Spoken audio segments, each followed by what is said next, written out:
Non leggete oggi le poesie di Sebastiano Satta, è un poeta mediocre, datato, che ha fatto il suo tempo. Credo che sia stato addirittura sopravvalutato. Piuttosto cercate le poesie di un poeta che è stato ingiustamente relegato nel dimenticatoio. Sto parlando di Antonio Marras. Antonio Marras nacque il 24 giugno del 1923 a Villanova Monteleone. È stato un poeta ricco di invettiva, ma un uomo assai sfortunato. Dopo la nascita, con la famiglia si trasferì a vivere a Sassari, dove è morto nel lontano 1987.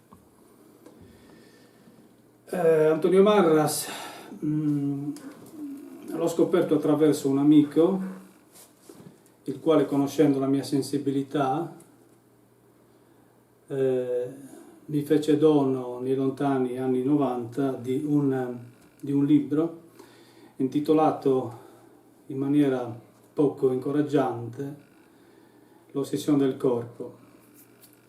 È un libro rappresentativo, emblematico, è un libro unico concepito da Antonio Marras nel corso della sua breve esistenza. È morto a soli 63 anni, per cui, facendo due conti, è riuscito nel lento, inesorabile scorrere del tempo a lasciarci un patrimonio culturale notevole. Educato sui decadenti francesi, estimatore dei poeti spagnoli Lorca e Machado, Antonio Marras per un certo periodo era apprezzato anche come traduttore appunto dei poeti spagnoli. Questo libro purtroppo non raccoglie le traduzioni, di cui non ho alcuna notizia. Spero che i familiari non le abbiano cestinate, ma ho tra le mani un'autentica pepita d'oro, da cui ora usciranno delle composizioni mirabili che parlano di vita vissuta, di vicissitudini umane, sentimentali, politiche. È stato purtroppo o per fortuna amico e nemico dei sessantottini che oggi vegetano nelle loro ville lieti di essere divenuti dei piccoli borghesi. A questo aggiungo un dettaglio molto importante. Antonio Marras, nonostante fosse circondato da questi ragazzi che ieri volevano fare la rivoluzione e che oggi portano le pantofole, non ha sostanzialmente avuto degli amici adeguati. Io ho provato invano in tutti questi anni a contattare qualcuno di essi, ma molti si rivelavano nei confronti della memoria stessa di questo grande poeta prevenuti. Tanto che ormai 25 anni fa scrissi per la Nuova Sardegna, grazie alla bontà e all'intelligenza del professor Brigaglia, che mi diede un po' di spazio, denunciai coraggiosamente, all'epoca avevo solo 20 anni, giovane imberbe, questo silenzio assurdo su cui era precipitato ingiustamente Antonio Marras, che è, secondo me, il più grande poeta sardo della seconda metà del Novecento, e non solo sardo. Aveva un brutto carattere, secondo la testimonianza di chi ha avuto il privilegio ingiusto di frequentarlo. Aveva un brutto carattere, reso tale dall'alcol, dal nettare degli dei che lui scovava in prossimità di Piazza d'Italia, Piazza d'Italia e zone limitrofe rappresentavano, costituivano il suo baricentro, per cui era facile incontrare quest'uomo, transitare da quelle parti, accasarsi per qualche ora in un bar dove su un tavolino scriveva nel suo quadernetto grigio-blu le sue composizioni. Io ho potuto vedere anni fa i manoscritti di queste poesie che custodiva la sorella, che nel frattempo è deceduta, per cui riguardo gli originali non ho più notizie, che sono gli stessi che sono finiti in questo libro memorabile. Adesso tolgo la prova tangibile di quello che vi ho appena detto a proposito della qualità straordinaria dell'opera di Antonio Marras. Egli è autore di un unico libro, un po' come Dino Campana o Arthur Rimbaud, che ne ha scritto 2, e da questo libro, che avrà maggiore fortuna quando i suoi cosiddetti estimatori saranno tutti morti, penso che avrà maggiore fortuna fra qualche anno. Questa è una delle più significative poesie di Marras, autobiografica, carica di suggestione, che rappresentano un po' il suo stato d'animo abituale, no? Condizionato dall'ombra, dalla malattia, dalla solitudine, dall'alcol. Quello che non so è quando e se devo andarmene. Allora confondo tutto, tappo con cura ogni buco per evitare spifferi d'aria. Rimango col naso sui vetri, compro una stufa elettrica, resto a casa quasi tutto il giorno e buona parte della notte. Poi all'improvviso cammino, mi metto in moto come inseguito, parto, ritorno, bevo, mi ubriaco. Quello che non so è che cosa ho fatto.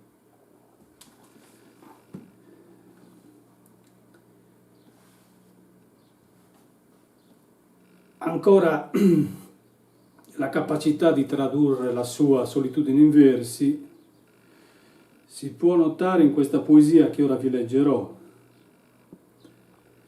State bene attenti, perché è una poesia che in modo implicito, deducibile, parla del timore un po' ipocrita che caratterizzava certi cosiddetti amici che con circospezione accompagnano Antonio verso la sua destinazione ultima. L'altro giorno ad Olbia era bello a vedere i compagni. Mi sono venuti a salutare, non tanti, erano solo 3, Giovanni, Mariolino, Lauretta. Alla partenza del treno, schierati davanti al treno, e da me una foto, ricordo, una cartolina, molto puliti i vestiti, nitidi, più chiari dei lampioni che a stento trapelano fiocchi nella notte. Detto così è proprio un gesto d'amicizia, ma io ero proprio un fuggiasco, una barba sporca da disperato, i capelli coi quali il vento giocava tranquillo a suo talento, il sorriso di qualcuno era proprio tra i denti. Dava l'impressione di venire masticato. mi è parso di essere sorvegliato, che si tentasse di evitare che potessi scappare uscendo dall'altro lato e che con qualsiasi pretesto scendessi all'ultimo momento, quando il treno s'è mosso, finalmente il sorriso si è rassicurato.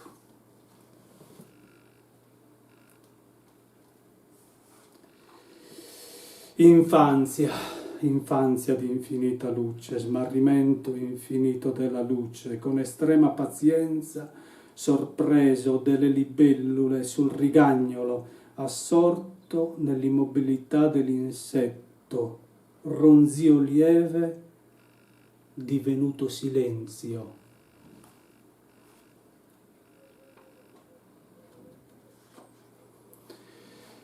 E questa è una battuta sferzante, no? Prima degli anni 60 si pronunciava sbadattamente il nome di Che Guevara, no? Ci sentiva gagliardi in attesa di divenire padroni di qualche giornale. Marras, che era a suo modo un profeta e quindi conosceva il fatto suo, scrisse questa composizione ironica, sferzante, profetica, di cui vi faccio dono. In principio la lotta. Dopo molti anni lotta. Per il potere. Dopo molti anni ancora lotta di classe, si intrecciano a dovere. Lotta di classe, lotta per il potere. Infine prevalse la lotta di potere. Molti finirono su forche, in lager, galere. Il proletariato l'ebbe nel sedere. Antonio Marras, secondo me, rientra in quella categoria di poeti maledetti, etichetta concepita da Verlaine. Si corresse poi dicendo avremmo dovuto dire poeti assoluti, no? Per non offendere la sensibilità dei piccoli borghesi. Rientra in questa famiglia il cui maggiore rappresentante è stato Baudelaire. 100 anni dopo avremo avuto come successore di questo grande poeta l'italo-americano Gregory Corso. Lui sì che aveva degli amici intelligenti come Fernanda Pivano. E non cito a caso Corso perché, ecco, se volete capire la sensibilità, l'arte di Antonio Marras, siamo una via di mezzo fra Baudelaire, Rimbaud, Verlaine, Lautréamont, ma soprattutto Gregory Corso. Tra l'altro i due erano coevi, contemporanei, uno abitava in America e l'altro abitava a Sassari. Tanto che possiamo considerarlo oggettivamente forse l'unico poeta maledetto nell'accezione benedetta che la Sardegna abbia avuto. Non mi risulta che ci siano stati poeti così eccelsi sul piano dell'espressione decadentistica, quindi è giusto ribadire questi concetti. Adesso declamo questa poesia, è una delle mie poesie preferite, è una poesia intrisa di vita vissuta, di inquietudine, di solitudine. Sembra quasi concepita da Fabrizio De André, perché si parla di perdenti, si parla di notti in cui transitano angeli senza ali. lungo argini erbosi e sere nebbiose. Altri fuochi accesi sono di puttane stradali. La macchina che passa, passa di proposito. 5.000 per un pompino. Le tariffe sono diverse secondo le prestazioni di amore. La pioggia prova a spegnere i fuochi, minuta, continua, insistente, ripetuta, simile a queste parole che non sanno dove andare, eppure insistono come me nel tentare di parlare. Di bar in bar, una sfuriata moralista ancora gradita, non sai più a chi la fa o a chi la dà, ancora la casa, la puttana che mostra il culo in una giornata calda chinandosi verso la macchina del cliente senza curarsi per niente della gente. Fingere di non vedere, volgere lo sguardo altrove, dimenticare, ovvero rimuovere, sono disposto a tutto. Dimenticare mi conviene, essere dimenticato soprattutto. Ma che dimenticato? Morto! È l'unico modo per vivere, per sopravvivere un romanzo, alcuni racconti, qualche libro di poesie. Le mani usale solo per scrivere, questo vuol dire morire, essere morti, lasciare un'eredità anche se non denaro, spirituale, un risparmio assoluto di te stesso. O uno spreco, non è molto differente, lasciare aggirarsi la tua ombra nel futuro, ma tu perché non lo vuoi fare? Giustamente per la tua ombra sei punito che t'aggiri nel giorno o nella notte, su un treno oppure attorno ai giardini. Essere brutti è una colpa, può diventare motivo di aggressione, idem, non avere denti, essere trascurati, apparire deboli, esserlo, sembrare diversi, mostrarlo, essere insicuri, idem.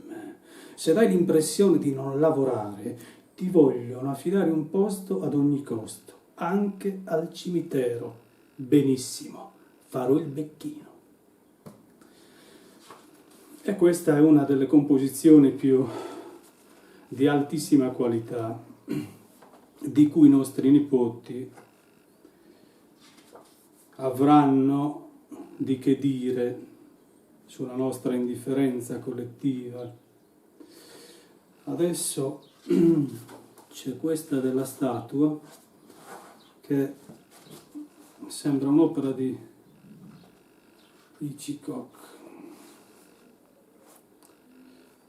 Ma passiamo da, diciamo questa che contiene la sostanza ermetica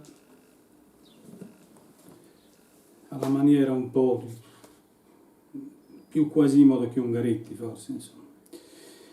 Disapprendere l'essere, morire, accecato in una danza d'ombre sempre più privato di luce e di colore, in un confuso, soffuso e fuso balucinare, palpito, volo diffuso. È solo il battito del cuore, il sopracciglio che si ribella, la farfalla, prigioniera della pupilla, bruco, crisalide, farfalla, vita, si dibatte nel moto che l'annulla. Sentite l'allitterazione, la musicalità che caratterizza questa breve poesia. Allora, vediamo un po', quasi in conclusione, se troviamo, non riesco a trovare quello.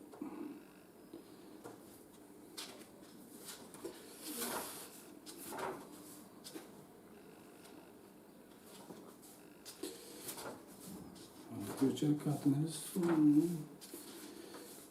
Ecco, sentite questa, sentite, sembra quasi una sequenza di un film di Hitchcock, no? Sappiamo i gialli, l'enigma, il mistero che caratterizzano le pellicole di Alfred Hitchcock. Questo sembra un momento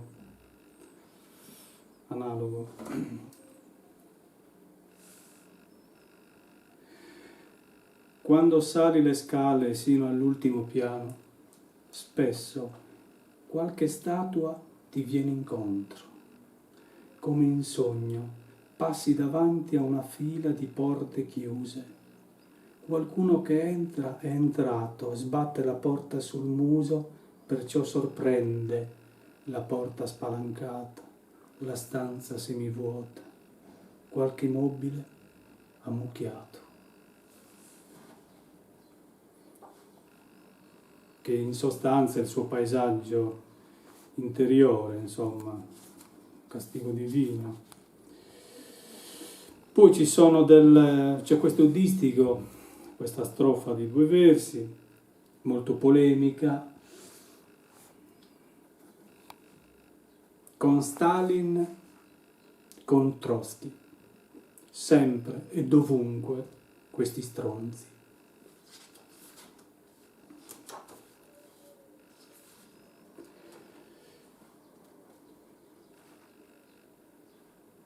Credo che questo libro non contenga tutta la sua produzione, perché Antonio Marras scriveva tantissimo, leggeva moltissimo, era un onnivoro sotto questo aspetto,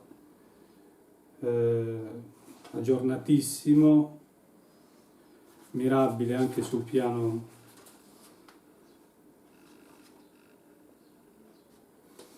poi c'è questa poesia che contiene una parolaccia che non è tale sul piano poetico, ma è una parolina magica, no? Con cui si percepisce lo stato d'animo dell'interlocutore femminile, di cui Marras in qualche modo subisce il fascino, insomma, il carisma, l'imprevedibilità, no? Dell'essere Muliebr, che è sempre in quanto tale intrigante. Si intitola semplicemente Laura ed è stata scritta in 3 tempi. Laura dice cazzo e si ferma, non sorpresa ma quasi compiaciuta, mi guarda, mi fissa in attesa delle mie parole e riprende a dire, scuotendosi tutta, tutte le cose migliori tu le perdi. Taccio, perché sono d'accordo, consento muto, ascolto, sbircio, il suo corpo che si nasconde appena, scuotendosi nel gesto, nel moto, piroetta e sberleffo, solo guizzo.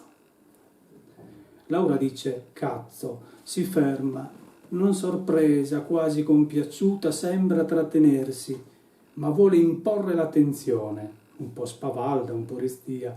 Le parolacce le dice mio padre, l'ho sentita dire, anch'io le voglio dire, si compiace di essere scoperta, ma attende, plauso, consenso, non impaccio, ritegno, misura l'audacia, sono io, mi sembra dire, e con rammarico aggiungere, perché non aspetti che sia io a dirle, o più decisa, le parolacce sono io, devo dirle, mi guarda, mi fissa, in attesa delle mie parole, plauso o rimbrotto.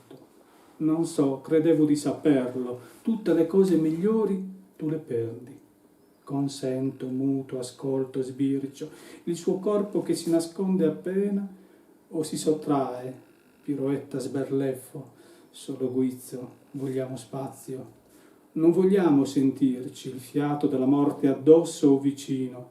Mariolino, lo conosci, e uno può assumere tutte le personalità perché non ne ha nessuna, uno magro, un casino, non le presto molta attenzione o fingo altrimenti mi travolgerebbe. Lei continua ad agitarsi, non mi piace incontrarti, quando son così mi lusinga. Vieni ad Ossi a vedere lo spettacolo, vieni, ma vieni, a me è piaciuto, vengo a prenderti, annuisco, dico di sì, pensando, cosa la fa agitare tanto? Con Mauro ci siamo lasciati, Mauro è il marito, ma ripiglia senza lasciarmi tempo di domandarle o di risponderle. Un casino.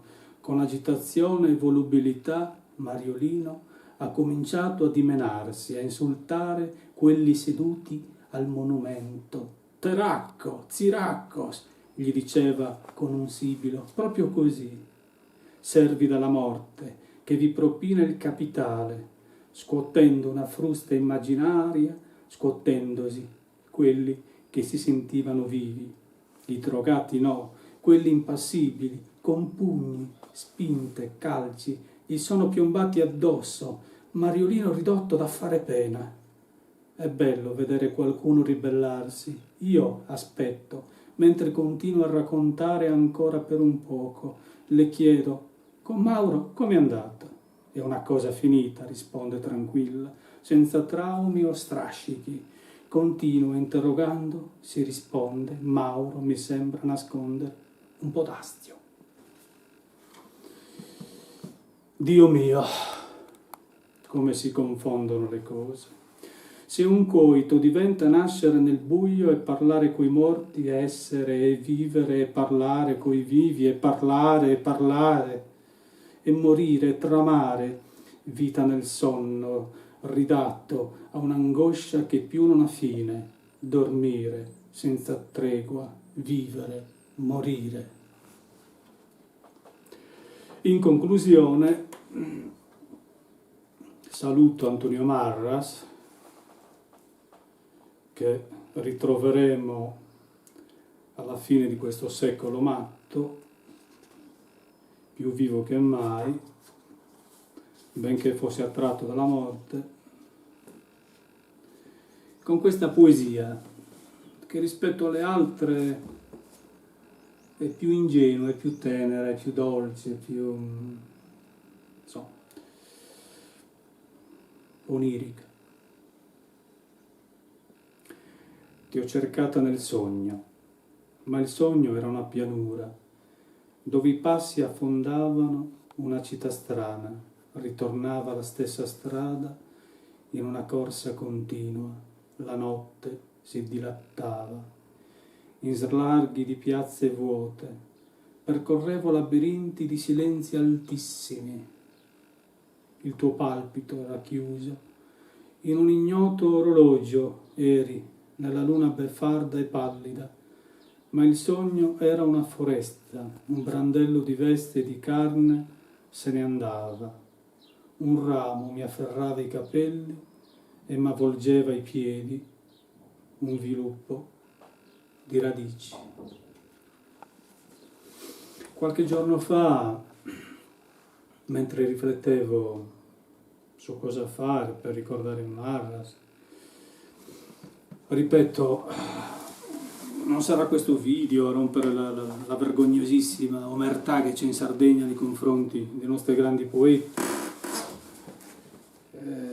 Ripeto, sono anni che io invano parlo vivo a un popolo di critici morti sul caso Marras.